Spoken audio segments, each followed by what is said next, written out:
official maker of the gold jacket since 1978. Now, please welcome the President and CEO of the Canton Regional Chamber of Commerce, Jeff Dappler.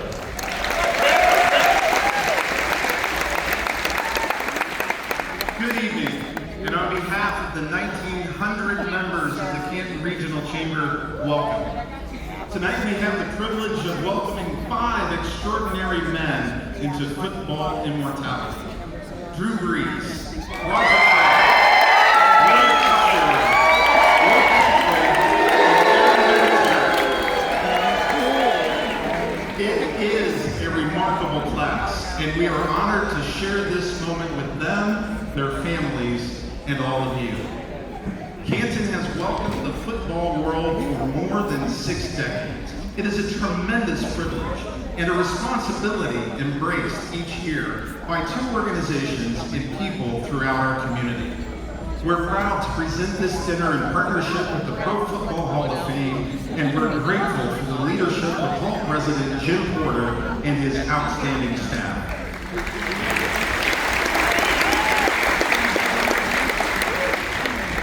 Both organizations are fortunate to have dedicated boards of directors, and I'd like to recognize our board chairs now. When a student comes in and finds the perfect dress or the perfect suit and it just fits them like a glove, you can really tell that they're going to really just be so much happier for the day. My name is Stephanie Vick. I am the test coordinator for Molina High School. 4 years ago, I identified a need for students who couldn't afford formal wear here in this building, and I was able to remove that obstacle for them by making the prom closet available for all students. It's definitely grown into a much bigger closet than I had ever expected. Over the years, we have not gotten that many donations for the boys. So it's been amazing this year because this year we were able to give the entire senior class of boys suits from Hanger, and it's been such an impact for all of the boys to get suits to prom and for future use. Clothing is a way for us to express ourselves. I know that our boys will definitely feel sharp and they'll feel better than they felt maybe ever. I think this collaboration between Hager and Molina High School is definitely impactful because there's never really been suits in the prom closet, and now there's suits available for the seniors. I've seen the fellas walking around all day today. I can't tell you how many are in the bathrooms right now looking at their suits as we speak. A suit to me is something that makes me feel confident, I feel like it makes others feel confident. This is actually one of my first times ever wearing a suit fully, and I'm definitely gonna remember this moment forever.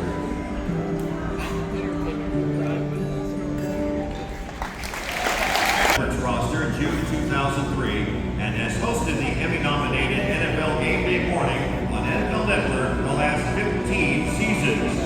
He is also currently the longest-serving host of the NFL Draft on television, now 23 years and counting. Same for the NFL Scouting Combine and the Super Bowl. In addition to all that, he hosts the Emmy-nominated The Rich Eisen Show from noon till 3 p.m. Eastern, Monday through Friday on Disney+, the ESPN app, and ESPN Radio. Despite all that, he has remained quite humble, to the point that he would never write his own introductory copy. If he did, he would have changed all the mentions of Emmy nominations into Emmy wins, and hope you would notice. Ladies and gentlemen, please welcome tonight's Master of Ceremonies, Rich Eisen.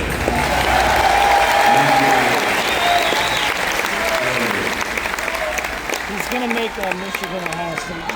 He always does. I know.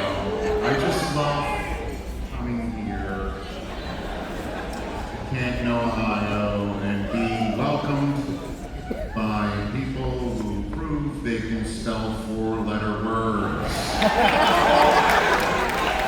I've had to, but the commissioner's sitting here and I'm trying to keep it classy. But really, if you want to talk about what you want to talk about, it's a good thing I'm not hosting the jacket dinner for the Basketball Hall of Fame tonight. Can you say Michigan fans who are in the building?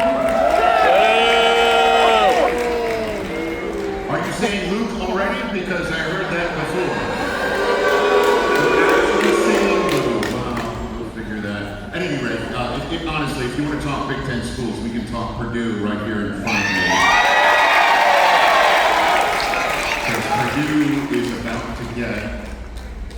another Pro Football Hall of Famer into these Howard halls. And just, again, just want to speak on a personal note here. NFL Network was born in 2003, well after Roger Craig won his championship, and did what he did on the field for 49ers, earning him a much-deserved enshrinement here this weekend.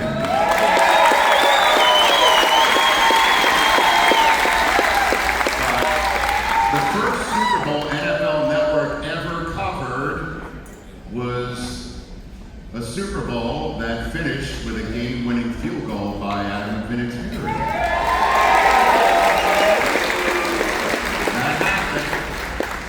That happened, and unlike that night, I believe tonight's wardrobe will function properly for you. That's what it's all about here tonight.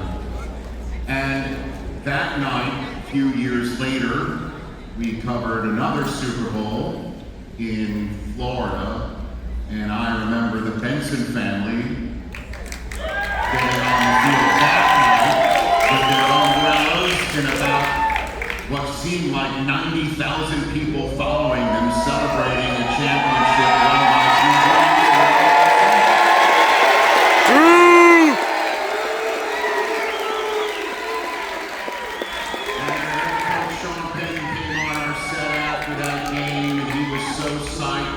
Marshall Falk was there, and he knows Marshall from back in the day, from his San Diego days and San Diego State days, and he was so psyched, he slapped my hand so hard I did not feel my hand the entire interview. It was a heck of a night. And years later, we did cover another Super Bowl in the state of Florida with 3 some odd minutes to go. The NFL Network crew walks on the field and watches Larry Fitzgerald run straight down the field for a touchdown. It was a remarkable night for Larry and the Cardinals family. I know the final score wasn't what he wanted, but it was a night in which Larry showed his craft. And then we covered Super Bowl 50, and we saw Luke Kuechly do what he was doing for the Carolina Panthers. And again, it's just something that I'm so honored to be here tonight for a culmination of 5 remarkable careers. And you could hear the fans here are all jacked up for this evening. And you also, fans who are here, might not know, but get ready, because later on, before the jackets are given out, a record number, 120 plus gold jackets are here to return tonight.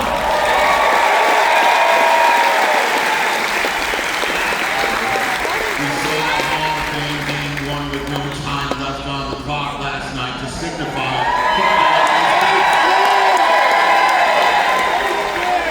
football's back. And that's the beauty of this event, this night, as you watch 5 enshrinees get their first tangible item to let them know they are football immortal. A bus tomorrow, a ring later on this fall during the playing season.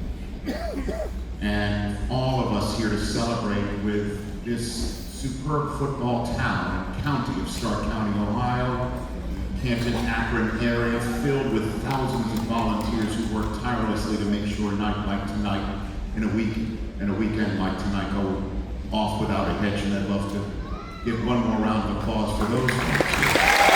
Yeah. Including the guy who's looking after me, a retired school teacher who lives here in Canton, Ohio. I can never forget his name because his name is Rod Stewart. Who's awesome, representing the awesome folks of this town. So it's time to get started this evening. In addition to celebrating this Canton class of 2026, tonight we're also honoring 3 individuals for their outstanding contributions to professional football, starting with the Bill Nunn Memorial Award which is given by the Professional Football Writers of America to a reporter who's made a long and distinguished contribution to professional football. The award is named for who prior to his Hall of Fame scouting career with the Pittsburgh Steelers, I know that's not much of an applause line in Ohio, but the Steelers is where he worked. And then he also worked for 22 years at the Pittsburgh Courier, one of the most influential black publications in the United States. So let's start off tonight by learning a little bit more about this year's winner, the 58th Nunn Award honoree, Barry Wilner. Is an essential part of any writer's job. And for 46 years, Barry Wilner kept that trust while simultaneously earning the respect of his peers. Barry Wilner took great pride at the Associated Press for being fast, accurate, and informative. Wilner began full-time with the AP in 1976 and started covering the National Football League as the New York Jets beat writer in 1985. By '88, he'd had national duties, including league-wide news and events. Thousands of newspapers relied on Barry Wilner's coverage of these issues. They didn't have anybody to send to these, out-of-town events. And so Barry Wilner was the voice of the sporting masses, and he did it in such a professional manner, no agenda, and just what he thought people would be interested in. Barry Wilner kind of encapsulates what you want out of a pro football writer, out of a sports journalist, in any sport. He does the job right, he does the job well, he's an excellent writer, he's an excellent reporter. He is an old school journalist in the very best sense of that phrase. He double-checked reporting. He maintained sources. He kept relationships going. He was unfailingly fair and accurate. He tried so hard to be balanced in his reporting and to let people speak for themselves. He gets the people he covers to trust him because he is a trustworthy person. And it's a really important characteristic to have as a journalist. When you get subjects that you're writing about to trust you and to feel comfortable with you, you're always going to get a better story out of it. Barry loves football, all of football. He loves the players, he loves the coaches, he loves to talk to the owners, he loves talking about the rules, he loves talking about football history, he loves talking about labor negotiations. He wrote books about it, he wrote stories about it, he devoted so much time to putting together the AP All-Pro team and gathering the votes.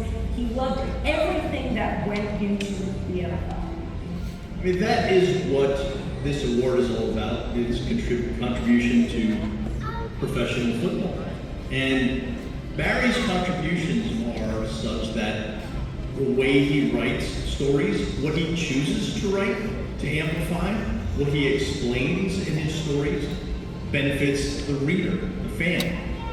And they're able to see pro football from, maybe a perspective that they didn't expect or didn't realize or didn't know before they read some of Barry's stories. Wilner covered 35 Super Bowls and oversaw voting for the AP's major NFL postseason honors, as well as the ballots for the AP All-Pro selections. He's also served as a trusted member of the Pro Football Hall of Fame Selection Committee since 2014. I reserve a phrase for people I truly respect, and I don't use it very often, but it's called a pro's pro.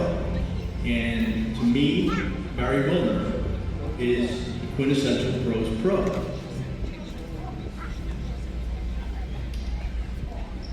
Well, it is time for the Hall of Fame moment for the Wilner Award. You heard the pros pro himself, Barry Wilner.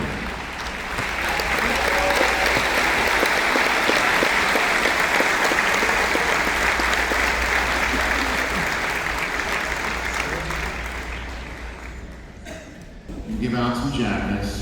For that, we're going to introduce some Hall of Famers. We're returning in between that. We're going to have a couple of brief performances, musical and spoken word.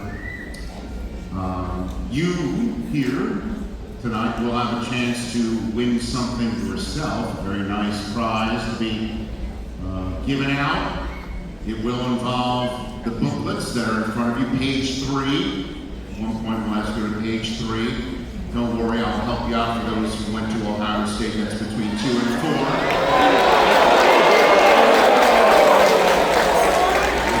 2, 3, then 4.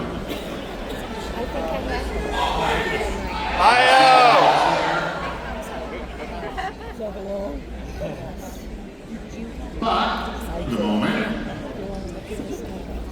the way I'm going to bring you up, Jim, it's now our pleasure to hear from a man who, just by speaking with him for even 5 seconds, you know he is deeply committed to the mission of the Hall of Fame and its 387 members. Please welcome President of the Pro Football Hall of Fame, Jim Porter.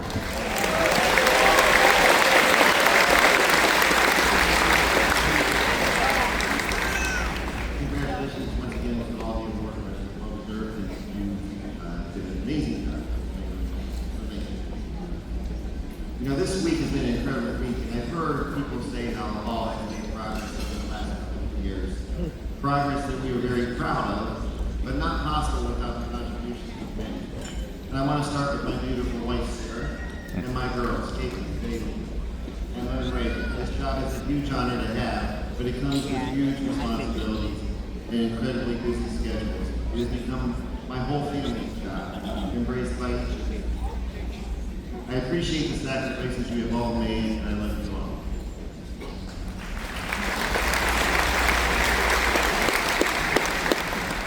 Commissioner Roger Goodell, your support, leadership, and mentoring has been incredible for me. I really appreciate you and thank you. I want to thank Peter O'Reilly from the NFL. You too have had an incredible impact on the Pro Football Hall of Fame.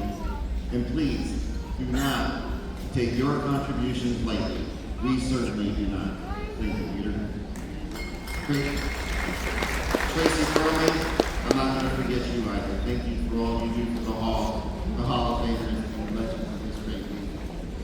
To the NFL team as a whole, led by Roger, of course, please know that myself, our board, this entire community, football fans everywhere, are grateful to you. Thank you.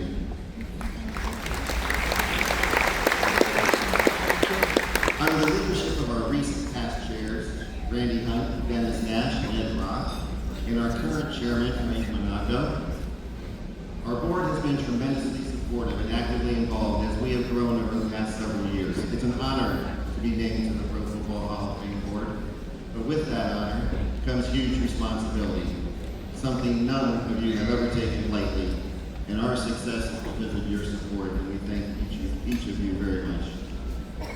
Many members of our National Advisory Board are with us this weekend too, so I want to thank them as well for what you have done for the Hall. Our National Advisory Board is led by Greg Brown, CEO of Motorola Solutions. 2 years ago, I asked Greg to join the advisory board, and within 9 seconds, he accepted. Then earlier this year, I asked him to be the first chairman of our National Advisory Board, and he beat his old record and accepted in about 3 seconds.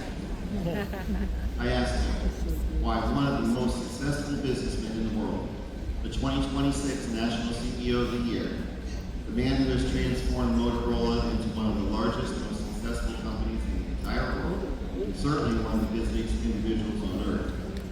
I asked him why he was so eager to help, and the simple response was, "Are you kidding me? It's the Pro Football Hall of Fame."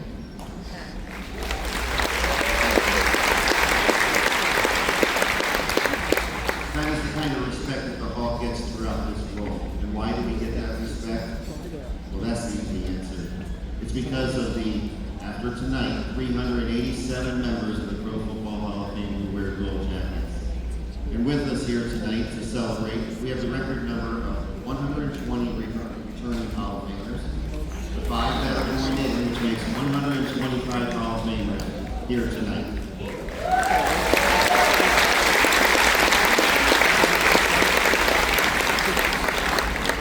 We also have 40 deceased Hall of Famers who are being represented by their beautiful wives that are here in town with us too. Thank you so much for being here.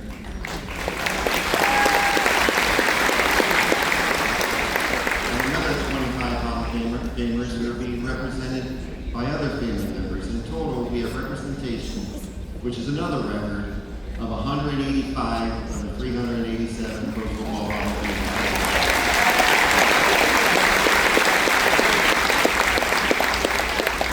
This only happens in Canton, Ohio, and Mr. Mayor, thank you for all you do for the city of Canton and allowing this to happen.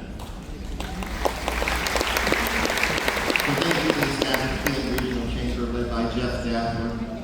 Many do not know this, but the parade, Balloon Fest, this dinner, the fashion show, and the tailgate lunch all are put on by the Chamber. Thank you for your team and what you do for our community. And lastly, thank you to the wonderful teammates at the Pro Football Hall of Fame. It's truly an honor to work beside each one of you and your contributions to making it.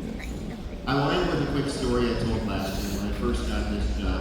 Within the first week, members of the Hall of Fame Advisory Board, led by Dan Fouts, mentioned to me that they do not particularly like the first line of the Hall's mission statement. That line says, "Honor the heroes of the game." Dan and others said, "We are not heroes.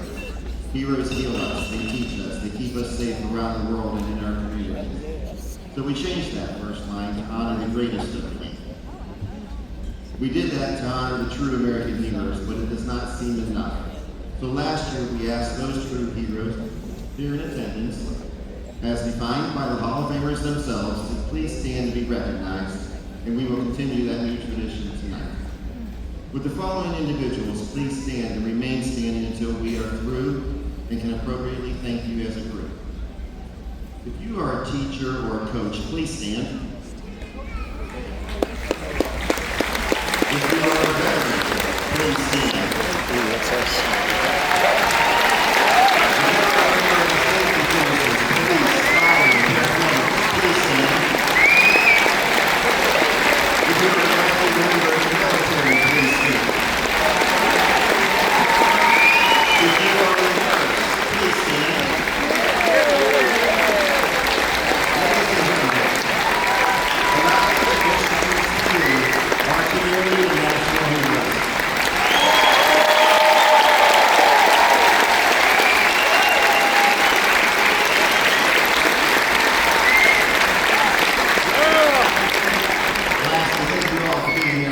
Honoring the Hall of Famers and celebrating the return of another NFL season, which got a heck of a start last night. Yes. Enjoy your evening, and now it is my honor. We're talking about people who have impact on communities. Well, on Game of Football, the impact that Roger Goodell has had has been incredible. When you look at what these organizations do in each of our cities, in each of our states, this game has a lot of values, and they carry those values out into our communities. And the leader of all of that is Canton's very good friend, and I'm honored to introduce him, Mr. Roger Goodell.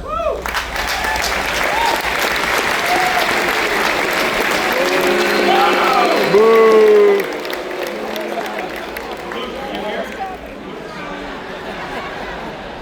I'm used to it. Thank you to you. Leadership and your friendship. The NFL would not be as good as it is. We would not be as important as it is. And this community would not be what it is today. Very much for what you do. We are incredibly proud of our relationship. The Hall of Fame. This partnership is, I think, raised the game of both of us. This is our 107th season, and it starts every year right here in Canton, Ohio.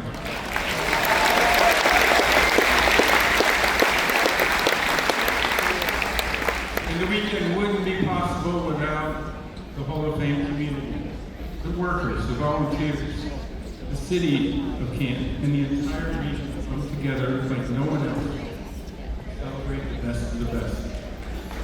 Thank you. And what a new class we have. One of the most accurate quarterbacks in NFL history.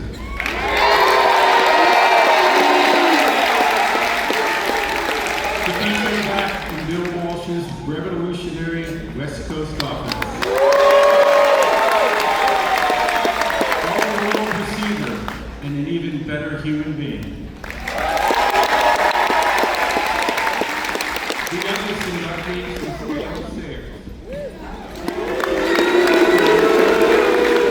And a kicker so clutch that no moment could faze him. 5 legends, 38 Pro Bowls, 8 Super Bowl victories, and 1 dream realized. I also want to recognize some very special award winners that I truly admire and respect. Barry Wilmer, the longtime NFL writer at the Associated Press. The late Sandy Grossman, the powerhouse producer behind Madden and Summerall. And the late Seymour Seawald, who led the Live Sports Bureau for nearly 70 years, pioneering the data and statistics that help promote our game today. Each of you have made the NFL better and deserve this honor. Thank you.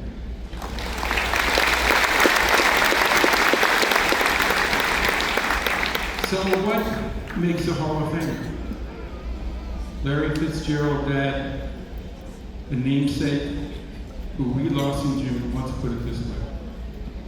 It's always been about team and winning and being a leader, not a follower. That leadership is a hallmark of every Gold Jacket. It's what separates the good and the great. A record 120 of you returned to Canton this weekend to celebrate and welcome the 5 men joining the greatest fraternity in the world. Enjoy the celebration. Congratulations to Canton and the class of 2026. Enjoy the 2026 NFL season. Thank you.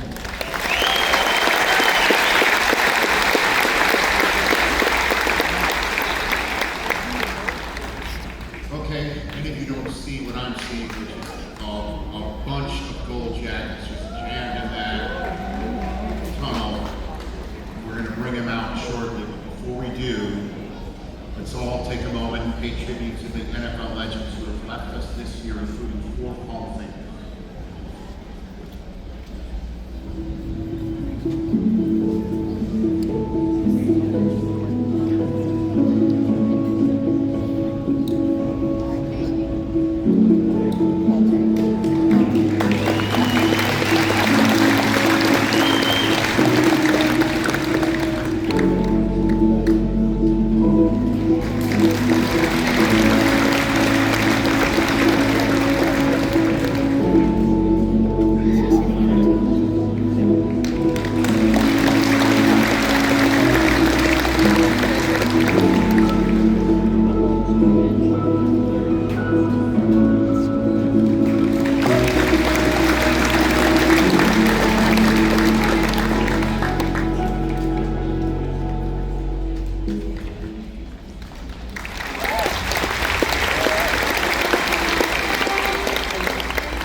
Hopefully this just reminds all of us about the fragility of life and to live each moment and soak it in and live in the moment. And we're about to have a moment collectively here in downtown Canton, because it's time to bring back all of the Hall of Famers kind enough, well enough to come back and be here, to be where they call home, and from where they are forever immortal. And it means so much to all of us that these returning Hall of Famers, 120 of them, a record, are here with us tonight. And it's time to bring them all out for the gauntlet. That's right.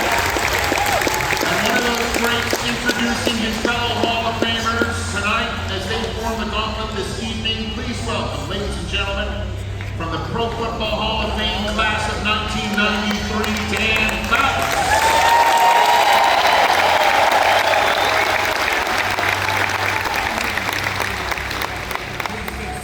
Please stay seated.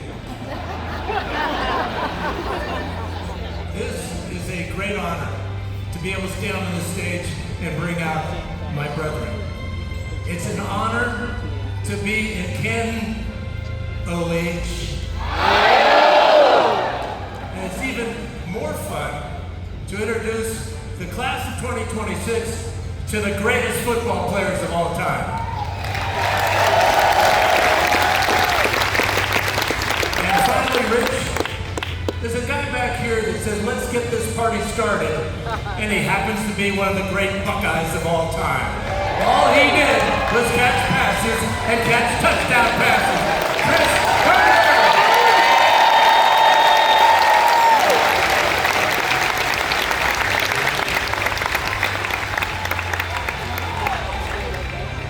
How about a six-time NFL Executive of the Year, Bill Polian?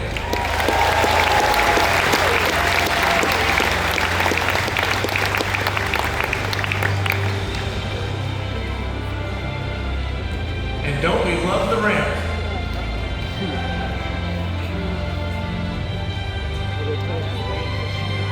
And we have the owner of a five-time Super Bowl champion, San Francisco 49ers, Eddie Domergue Jr.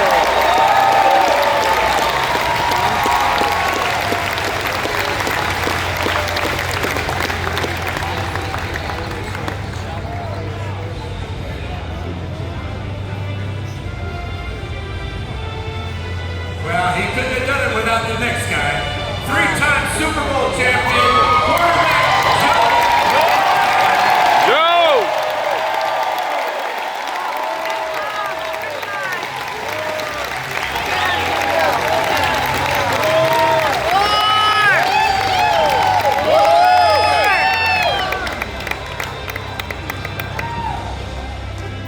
A member of the 2010 All-Decades team, the great defensive end, Julius Peppers.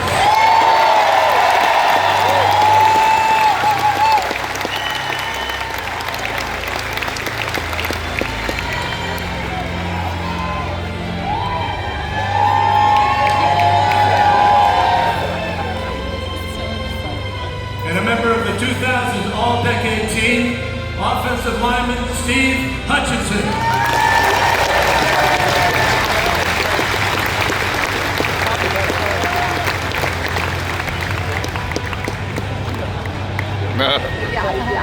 Two-time Super Bowl champion with the Dallas Cowboys, Cliff Harris.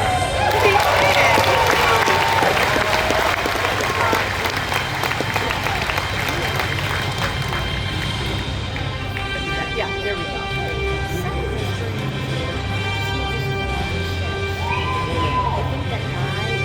2000 All-Decades team, another great offensive lineman, Alan Faneca.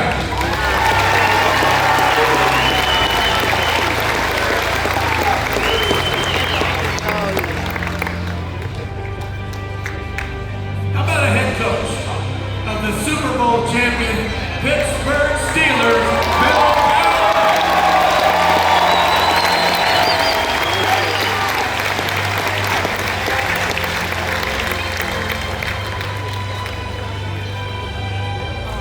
Super Bowl VIII MVP, the great running back from Syracuse and the Miami Dolphins, Larry Zonka.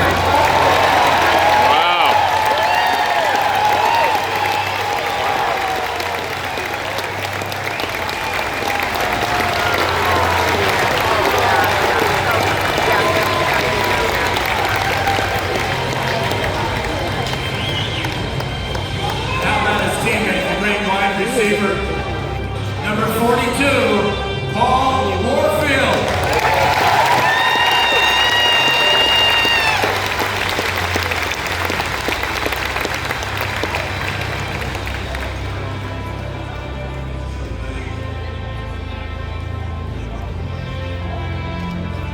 Super Bowl champion from the Kansas City Chiefs, linebacker number 78, Bobby Bell.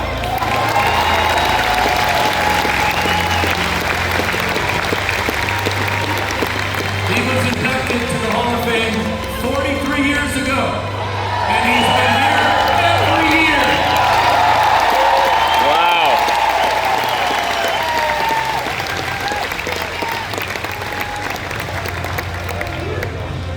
1985 Defensive Player of the Year, who happened to have separated my shoulder one afternoon, the great linebacker, from the New England Patriots, Andre Tippett.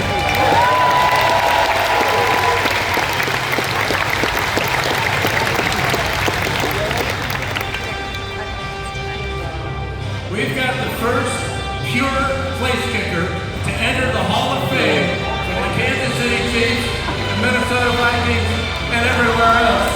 Jan Stenerud.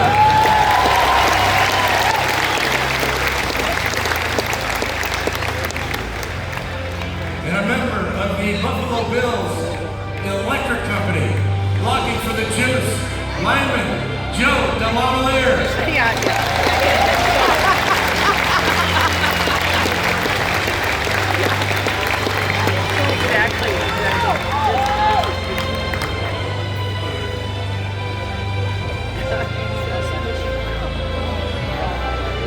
This man had 40 career interceptions as a quarterback for the St. Louis Cardinals, Roger Worley.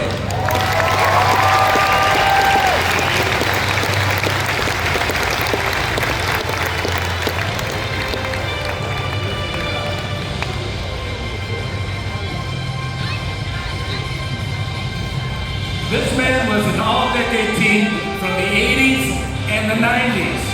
And what a hitter he was. 49er and Raider great, Ronnie Lott.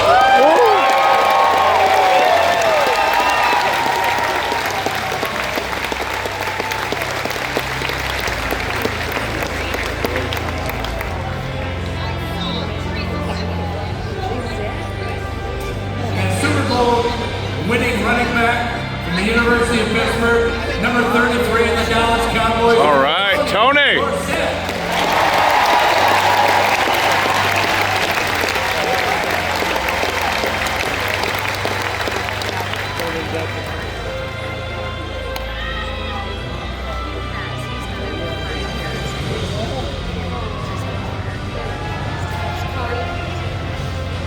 Super Bowl champion from the Rams, offensive tackle Orlando Pace.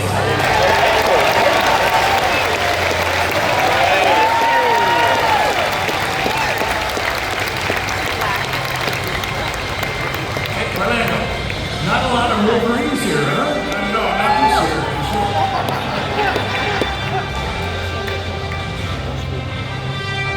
And this guy was a 9-time MVP of the Bengals, All-Pro, Anthony Munoz.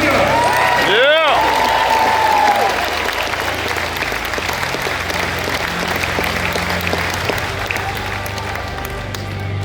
This man with the Los Angeles Rams was elected to the Pro Bowl 11 times. Offensive guard, Tom Mack.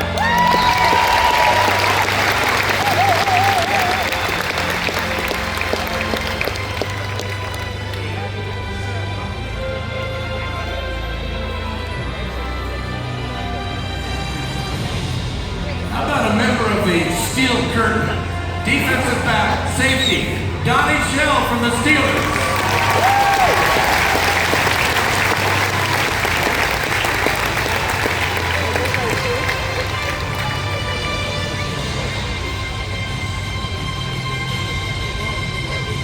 And from the 1970s,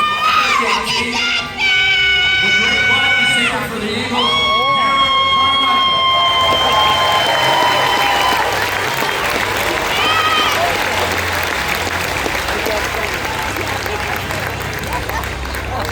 This man played for the Kansas City Chiefs Super Bowl team with 58 career interceptions. Wow. The great corner, Emmett Thomas.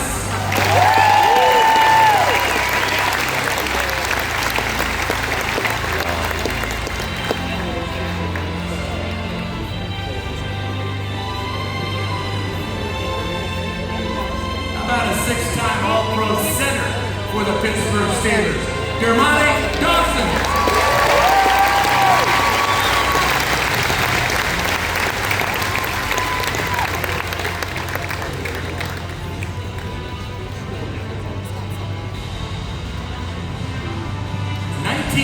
All-decade team from the Chicago Bears, offensive tackle Jim Cover.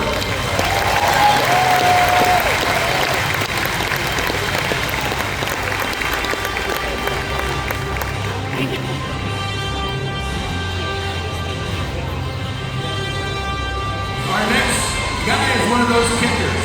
And he played more games in the NFL than anybody else. Morton Anderson. Yeah!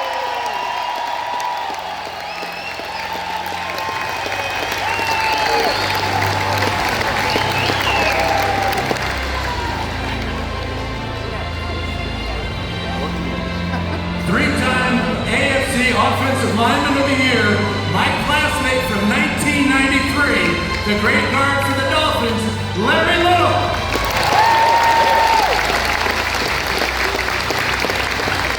He said, my man.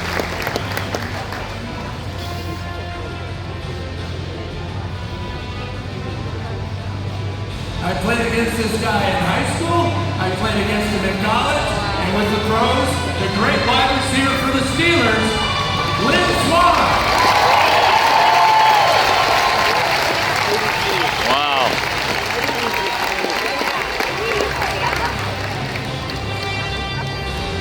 He won a Super Bowl with the Kansas City Chiefs. He was the first black middle linebacker in NFL history, the great number 63, Willie Lanier. All right.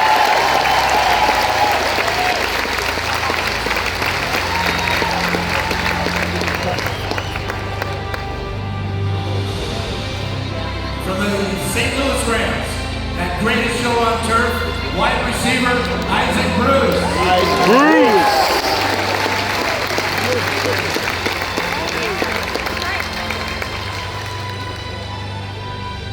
This guy was an offensive lineman, and he played 20 years with the Rams. Jackie Slater.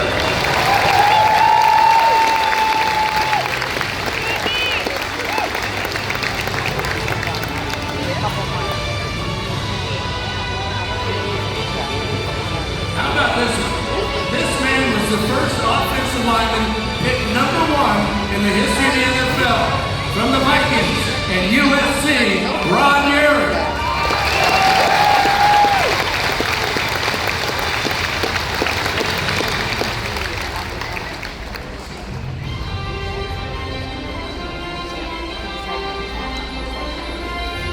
We have so many greats. This man was 1985's NFL Man of the Year. From the Dolphins, center, Dwight Stevenson.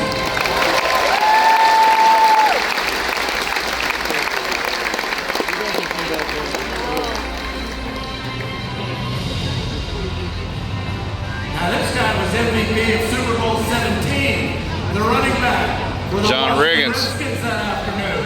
The great John Riggins. Riggo!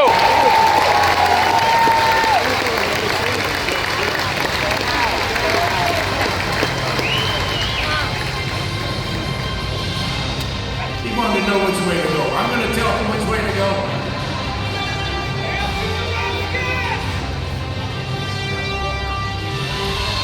Buffalo Bills all-time leading receiver in yards and touchdowns. Number 83, wide receiver, Andre Reed. All right.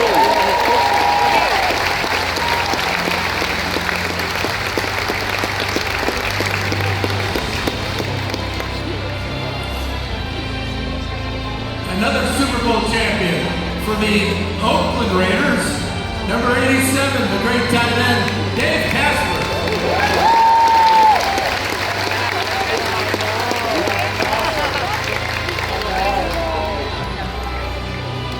A member of the 1980s All-Decade Team from the Chicago Bears, the Danimal, Dan Hampton.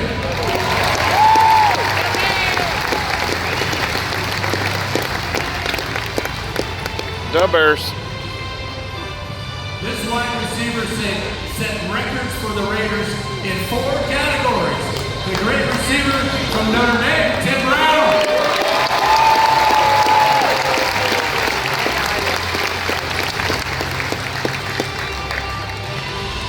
We got another one of those NFL Man of the Year deals.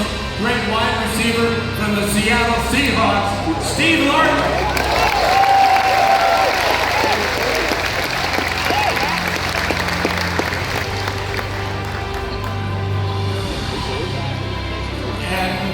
Favorite Hall of Famer, played with him for a lot of years. He played 18 years in the NFL when he retired.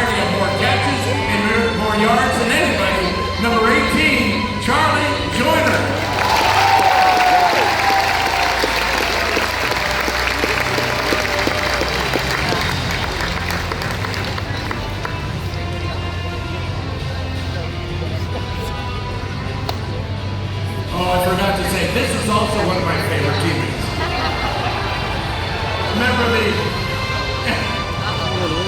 You got me, didn't you? Oh, it's my tight end, Calvin Winslow!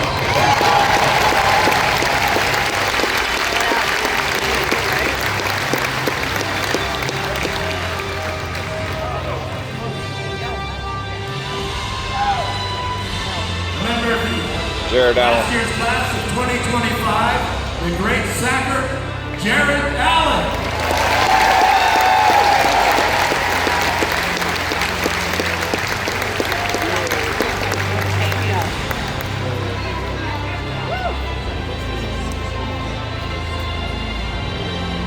This man played 14 seasons for the San Francisco 49ers as a defensive tackle. Give it up for Bryant Young.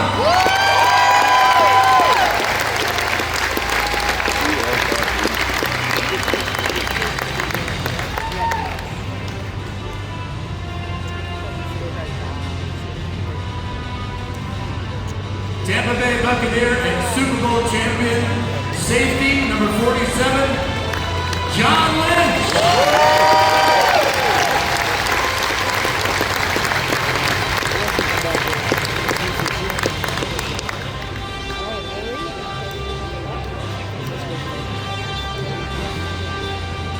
This man had 12 interceptions that he took all the way back to the end zone.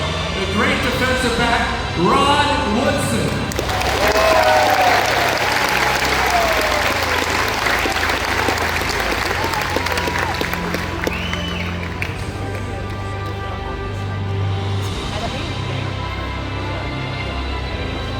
Defensive back is the first guy to have 20 sacks and 20 interceptions. Rondé Barber.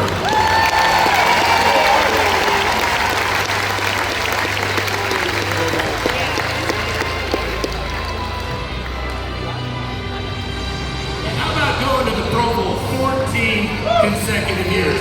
That's what this big guy did. This is Bruce Matthews.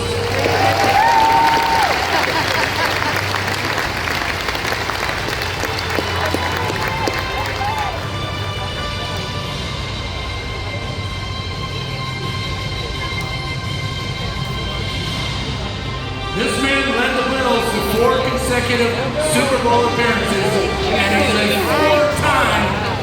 four-time cancer survivor quarterback. Jim Kelly!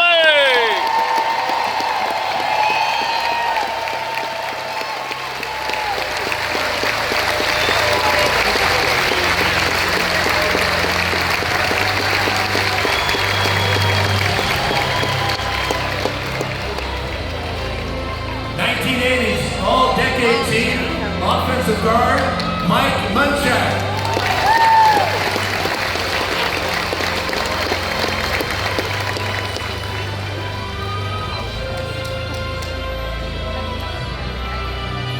Four-time Super Bowl champ with the Pittsburgh Steelers. And I'm going to stand way over here because you know who's coming. This is Joe Green.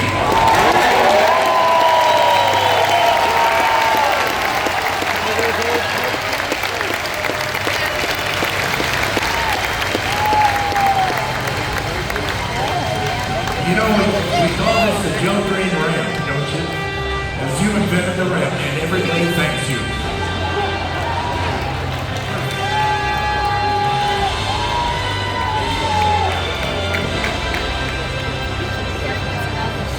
Last year's class of 2025, the great defensive back, Eric Allen.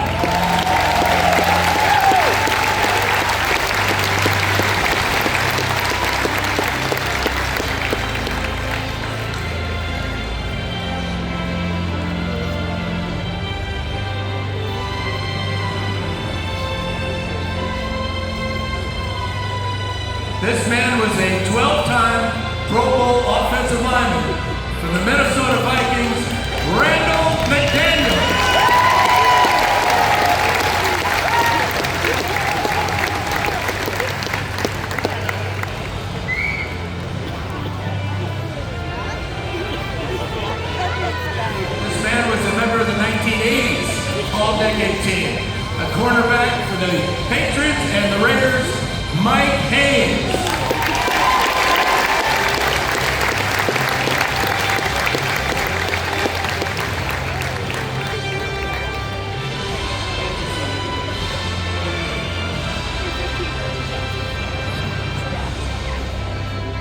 two-time Super Bowl champion, another defensive back, this time from the Denver Broncos, Steve Atwater. He would hit you.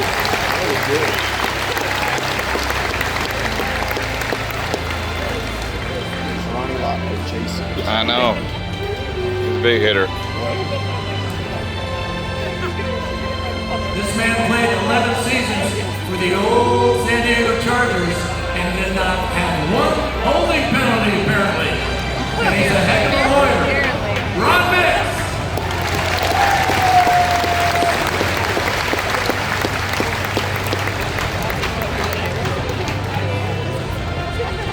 This man won 2 Super Bowls with the Green Bay Packers.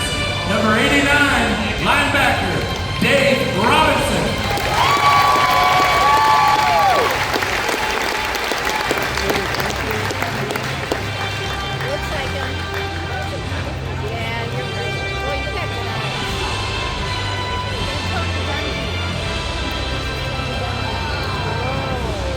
This man played in Super Bowl 12, won the game with the Dallas Cowboys, wide receiver Drew Pearson.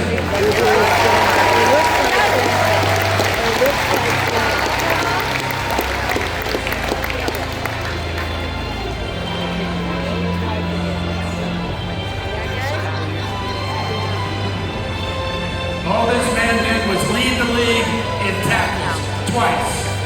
Middle linebacker from the Dolphins, Zach Thomas.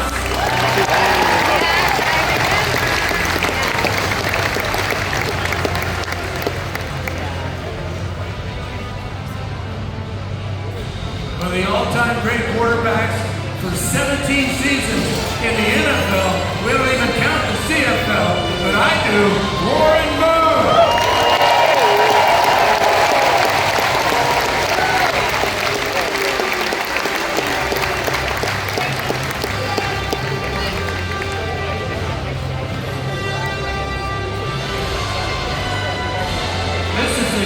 Receiver that had over 14,000 yards receiving. And could he fly? The pride of Stanford University, James Lofton.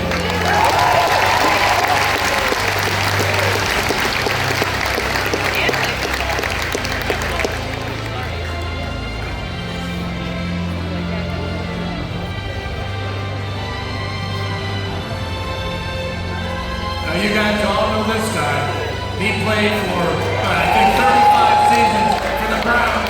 Never missed a snap. Joe Thomas!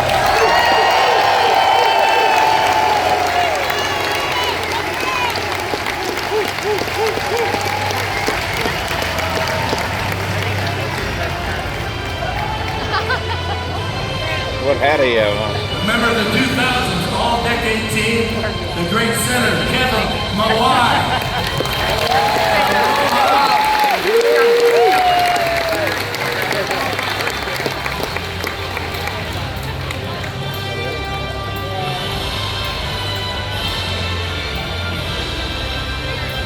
This man built the Super Bowl champion from the general manager's chair, Ron Wolf.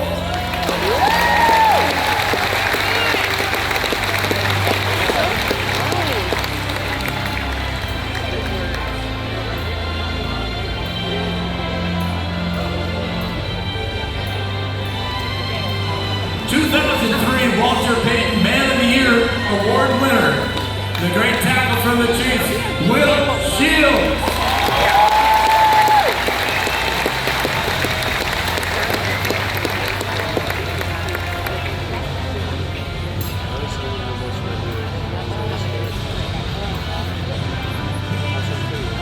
And one of the all-time great middle linebackers, member of the Big Blue Wrecking Crew, number 53, Harry Carson.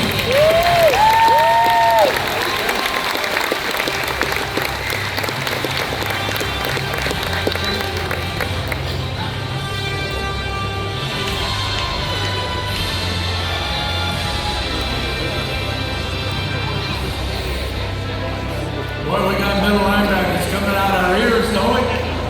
How about this two-time Super Bowl champion from the Chicago Bears, Mike Singletary. Singletary.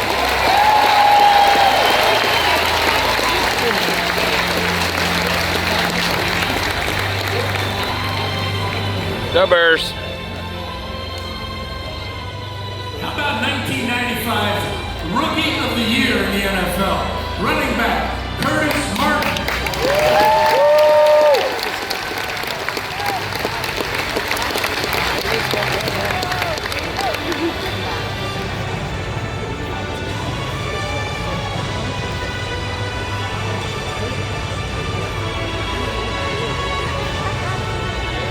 A member of last year's class of 2025, most touchdown receiving from a tight end in the NFL history, Antonio Gates.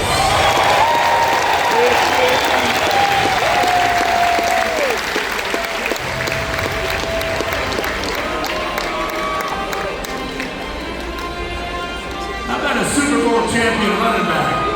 Oh, Jerome Bettis. Starting from here. How about Jerome Bettis?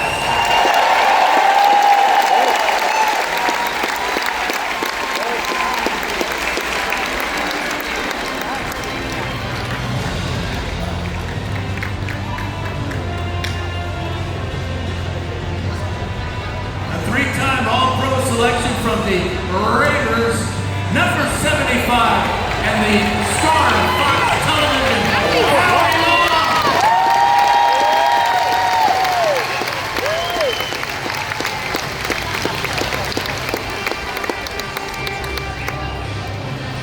This man led the league in interceptions twice.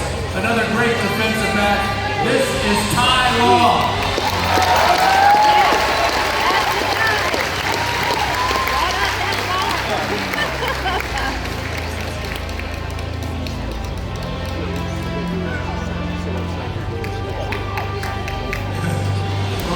Getting tired of these defensive backs. We got another one. A four-time Super Bowl champion, Mr. Mel Blount.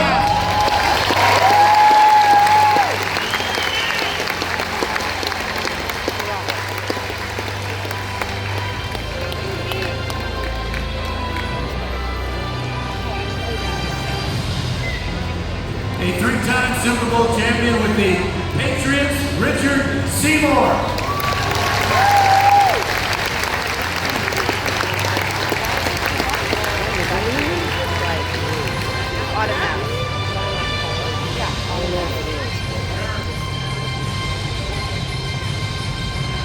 You know, there's only one number one in all these categories. He is the first Houston Texan member of the Pro Football Hall of Fame, wide receiver Andre Johnson.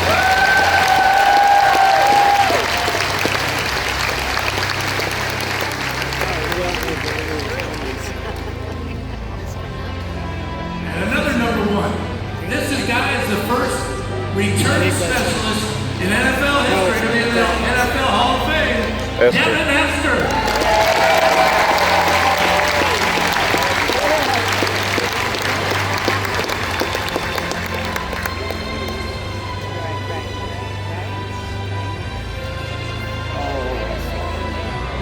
I saw him on the wall. And again, Willie Rofe is coming up. all-time leader as in receptions and yardage and touchdowns. The great 49er, number 80, Jerry Rice.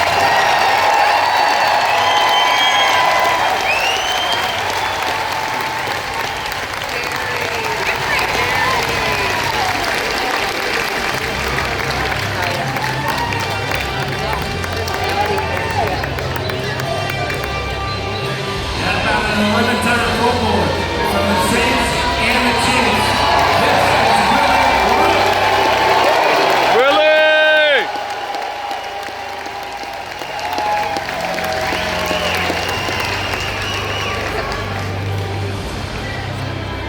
This man played in 11 straight Pro Bowls. Another great offensive lineman, Jonathan Ogden.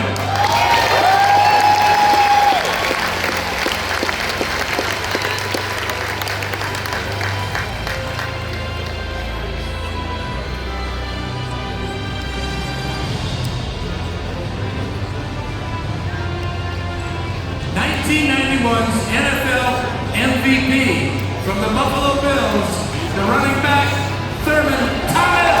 All right, Thurman.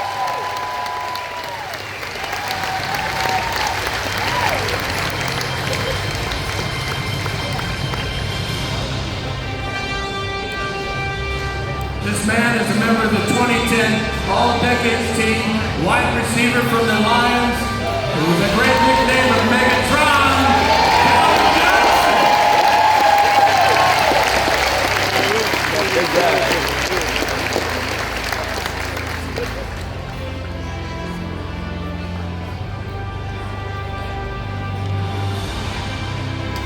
Also in the 2010 All-Decade team, linebacker Patrick Willis.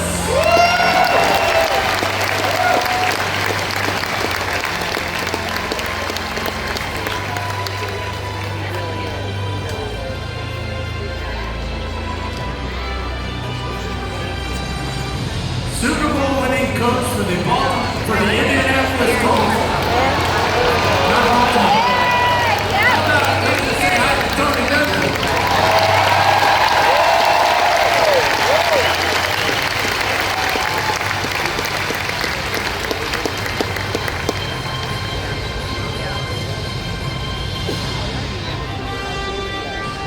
Like Kurt Warner. Two-time MVP of the NFL, the great quarterback for the Rams, Kurt Warner.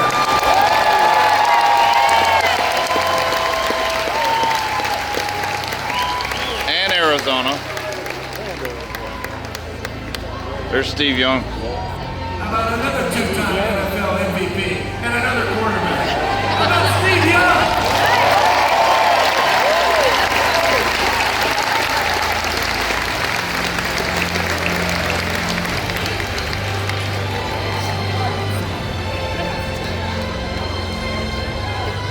This man led the NFL in sacks in 2004. Defensive end with a great spin move, Dwight Freeney.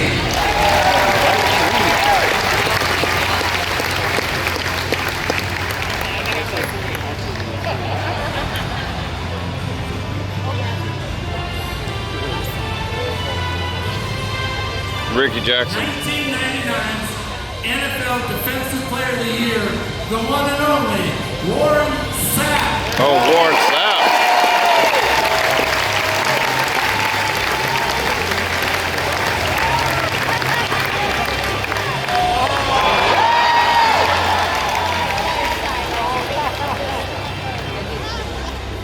There's only one, number one. There's another one of them. All-time leading rusher in the whole league. All right, Emmett.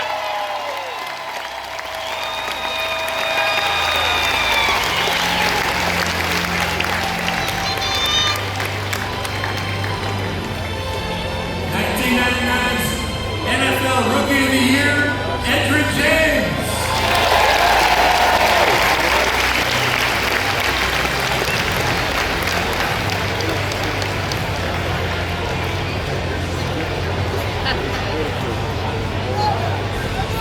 NFL Defensive Player of the Year from the Buccaneers, Derek Brooks.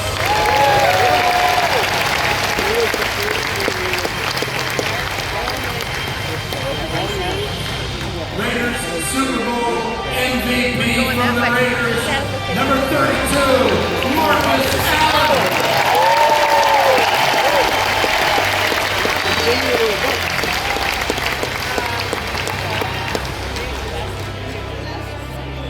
Super Bowl 20 MVP with the Chicago Bears and that great team of 1985, defensive end Richard Dent.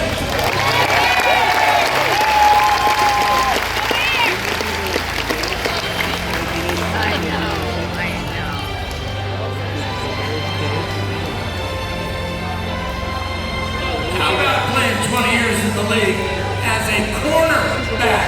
That's what this man did. This is Darrell Green.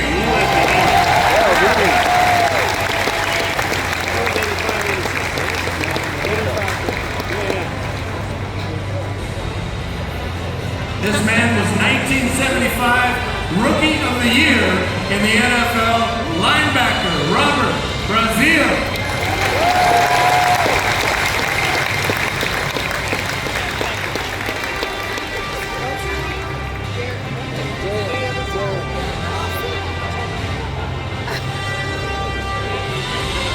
Comes out too.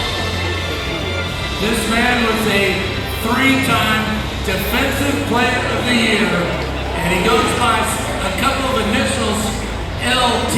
Lawrence Taylor.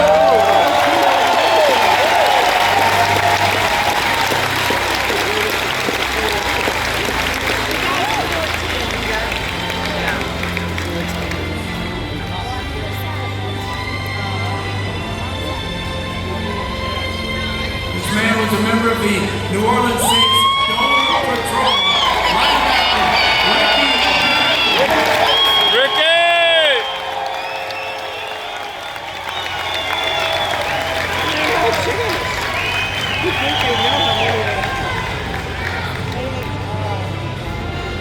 This man led the NFL in rushing 4 times.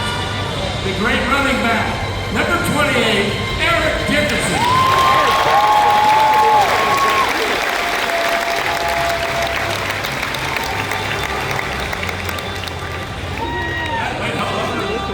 Number 29, Eric Dickerson. There's one every year, right? We got a long way to go. This man, they say, invented the Lambeau Leap. From the Green Bay Packers, Leroy Butler.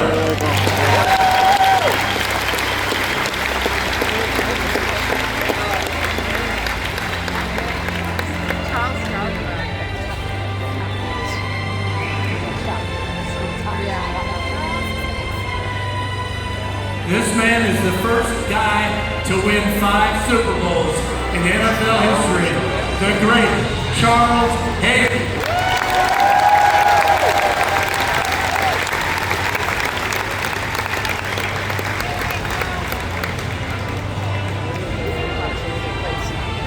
Another cornerback who happened to be one of the greatest defenders in NFL history from the Cardinals, Aeneas Williams.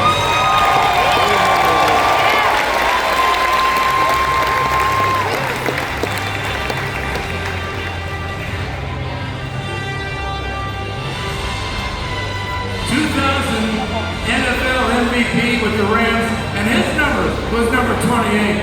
Say hi to Marshall Faulk. All right.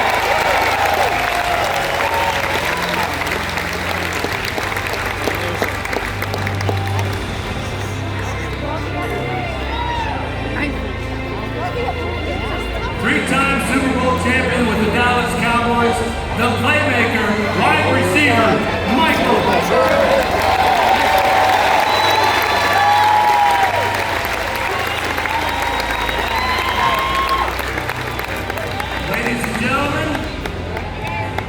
The greatest football players of all time.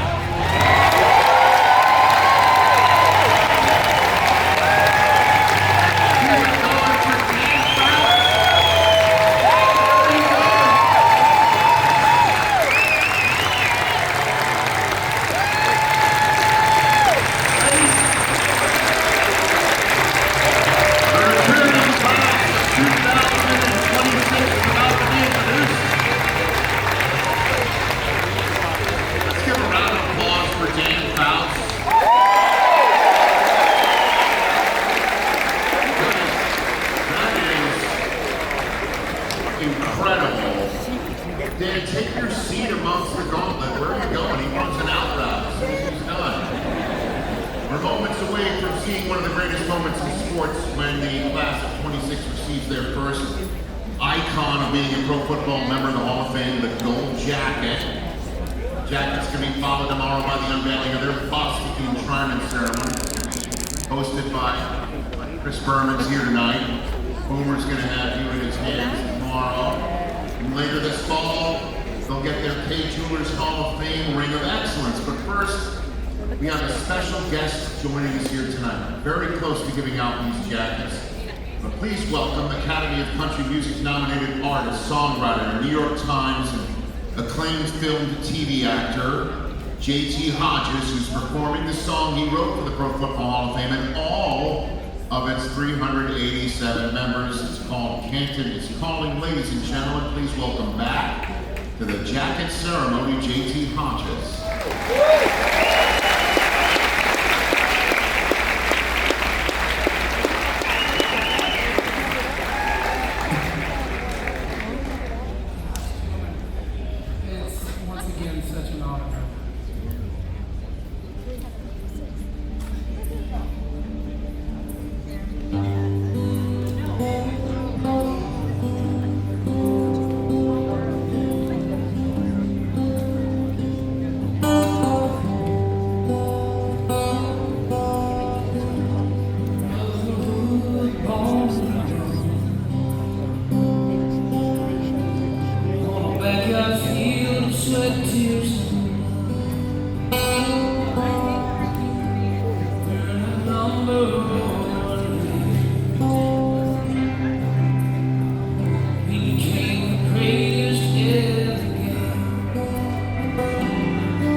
receive their gold jacket. It only makes sense that after heading down the gauntlet of gold, our class members will receive their jacket from another Hall of Famer. Each enshrining tonight has selected a Pro Football Hall of Famer that's returned, who inspired them in any way, shape, or form to present them with their gold jacket tonight. So cool. Break out your handkerchiefs, too. Really awesome. It's time now to start presenting the new members of the Pro Football Hall of Fame with their gold jackets. To help us glimpse the heart and spirit of this year's enshrinees, please welcome internationally acclaimed spoken word artist and transformative entertainer who's had performances spanning the White House, HBO, Sundance. He's here tonight to premiere an original poem inspired by the collective legacy of tonight's class. Join me in welcoming back to the conference.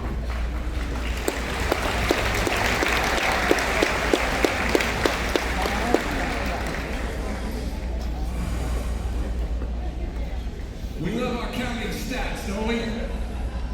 For example, all of the men in this class were on great teams. That is a stat you can count. But also, all of their teams were great because these men were on them, and that, my friends, is a stat you can count on. And yes, they went through 12 Super Bowls to get here, and yes, they played on teams that evoke fear and stunned silence, which is to say, this class, oh, they marched with giants and ran with high knees up hills with ghosts. And in the process, they stacked up a bunch of franchise and league records, a bunch of first evers, so many and very most. But if we are seeking to measure the measure of a man being measured for a gold jacket by the Pro Football Hall of Fame, oh, those are not the correct stats, kids. See, the fact is, whenever the Hall is considering draft picks, so I think the correct question to ask is, how hard did you go at every practice? We're talking to men who merit GOAT status. I'm telling you, the correct stat is not how many times they jumped up into action, but if they goosebumped up when named captain. These are the counting stats for a type of greatness very few will ever claim. And I know, because in the 4 years I've been the official poet for the Hall of Fame, oh, I've received a master class in greatness from the greatest of the game. I've learned how to take losses on the chin, how to tackle hardship head on and grin, stand strong with my brothers and win. I have learned that there is a difference between having teammates that try to build you and try to break you, between cultures that tear you down and cultures that shape you. And I think each member of this class understood that about the game. And I think that explains why they each talked with such reverence about their teammates. Because see, they knew. Oh, they knew the only way you're going to get in the zone and enter the dream state, attain mastery, turn the game into a masterpiece, and unlock beast mode is to embrace teamwork as the cheat code, perhaps. This is the difference between the bus and the bus. And explains why, if you listen to the game, when the game is discussed, they will tell you many excellent players will never make it to the Hall. Because see, they think learning to play ball is about playing ball.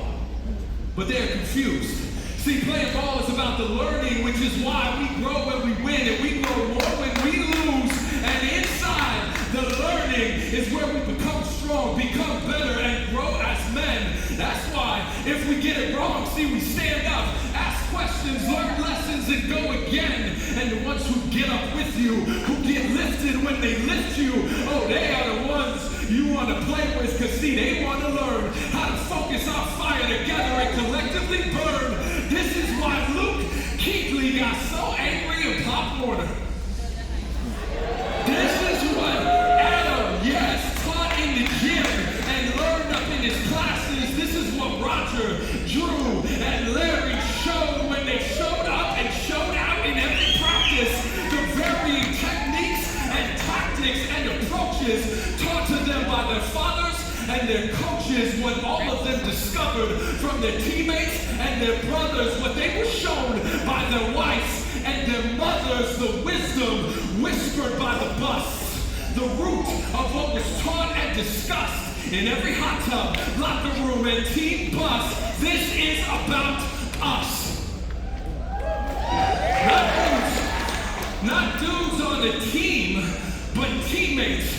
Us working together, driving together, us pulling together, thriving together, us. See, when we lose together, we learn how to win. And when we win together, we learn how to celebrate. And when you do that, my friends, see, you don't just elevate football, you transcend it. You show the world what is possible, because when a team moves as one, as intended, they become unstoppable, but only if they are coached properly to understand the critical philosophy. You ain't stopping, we.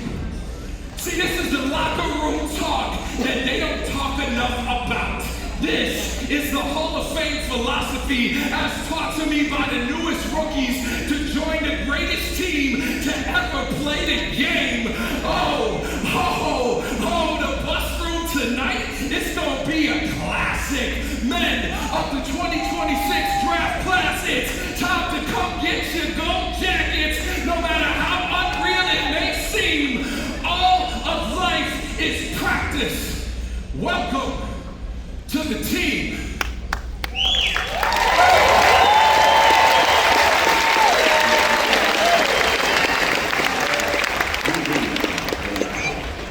But doubt is never a match for this work. In 2004, Breeze led the Chargers to their first playoff appearance in nearly a decade, earning Comeback Player of the Year along the way. A shoulder injury the following season created career uncertainty. Looking for a fresh start, he chose New Orleans.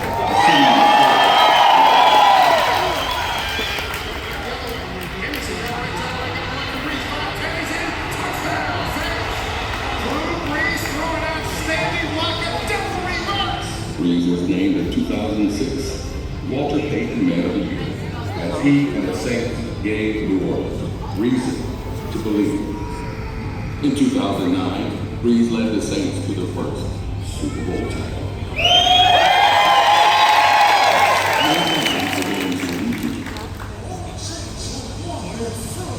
Super Bowl championship. Twice voted as AP Offensive Player of the Year, and to 13 programs, the quarterback nobody was sure about became the standard everyone else is measured against.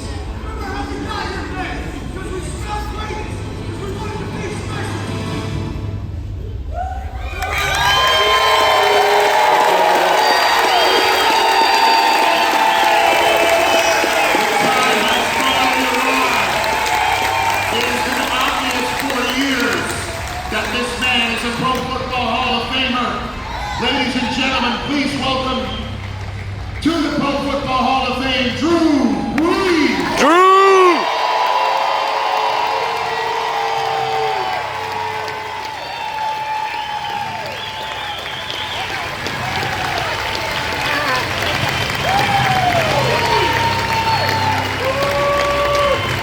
This is gonna take a while. He's giving everybody a hug.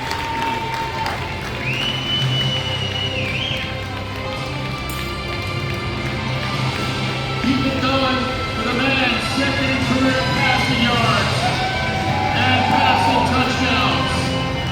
We could keep listing his stats for every minute it takes for him to get to the stage, and we still have more to read.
city of New Orleans will never need a restaurant reservation again for the rest of his life.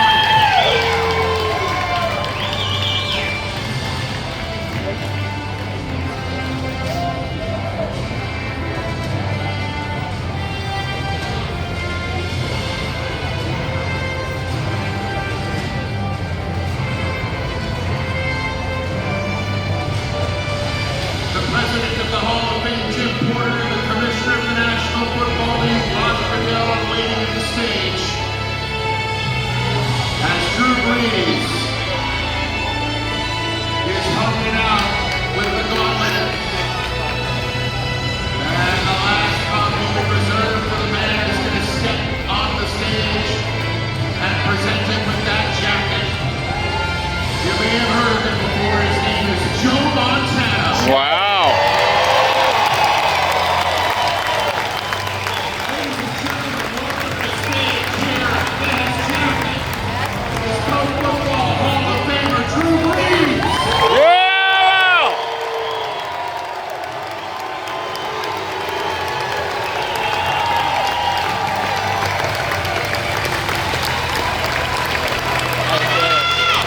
Good. Oh, wow.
Roger Craig.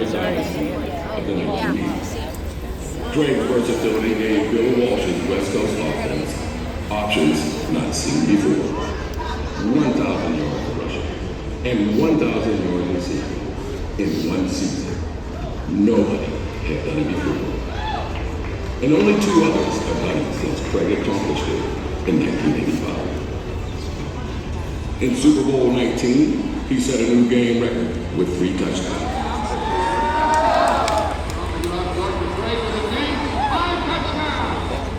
Craig gained 172 yards from scrimmage and played a crucial role in the 49ers game-winning drive in Super Bowl 23.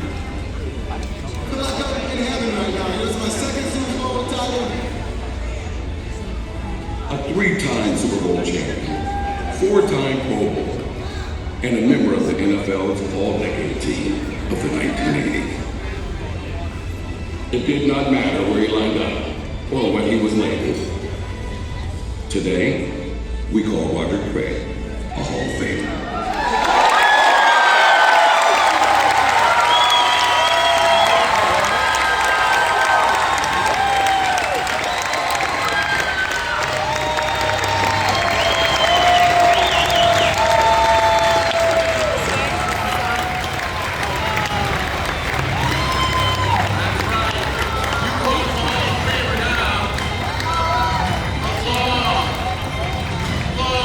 Overdue moment for Roger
receiving yards, and receiving touchdowns as a rookie.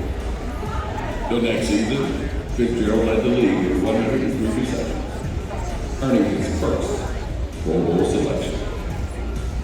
When it came to big games, the Cardinals were in good hands.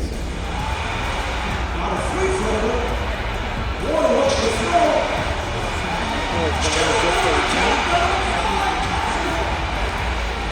And in the biggest game, Fitzgerald delivered. Here is Warner throwing. Jump ball. Fitzgerald makes the catch. Fitzgerald, touchdown.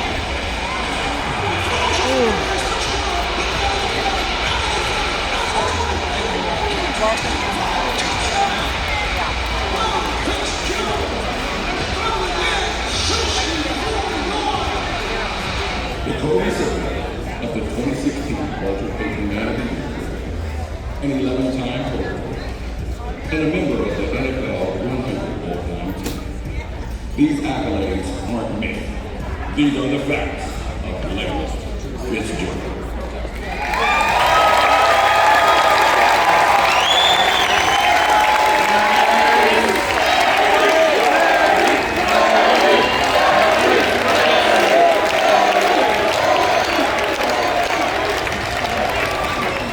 Ladies and gentlemen, making his way through the gauntlet, second in career pass receptions and receiving yards, all time. Ladies and gentlemen, 2026 Hall of Famer, Larry Fitzgerald.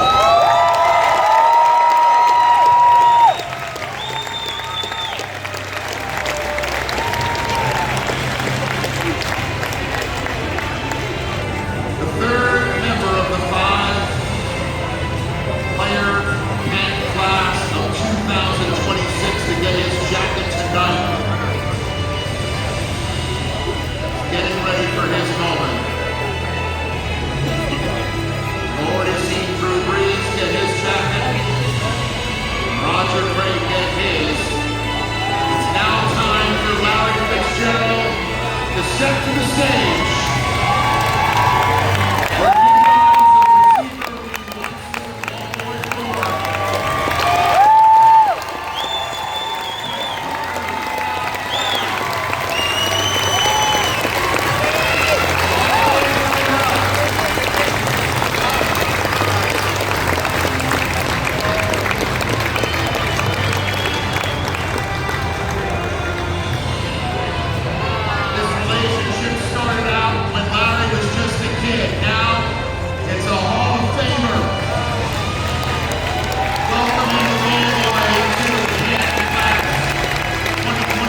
always seem to be at the right place. I guess it's Chili's peppers. Oh, yeah. Every option, every auto, Kuechly was prepared to make a play. And that was no accident. Naturally given, Kuechly elevated his game by putting in the work. AP Defensive Rookie of the Year in 2012 and AP Defensive Player of the Year the very next season. Your first in-conference match. Kuechly made his teammates better, then went out and made a play. Wilson will drop back to pass, looking left. He's under pressure. Throws to the middle. Intercepted by Kuechly. Middle of the field. Now to the right. Touchdown, Carolina. First down, intercepted. Luke Kuechly to the 10, to the 5. Touchdown. First and second team All-Pro in 7 of 8 seasons, and a place on the NFL's All-Decade team of the 2010s. The time is now, and the place is king. Luke Kuechly carries the keep-pounding spirit into the Pro Football Hall of Fame.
the young center, the first to get in.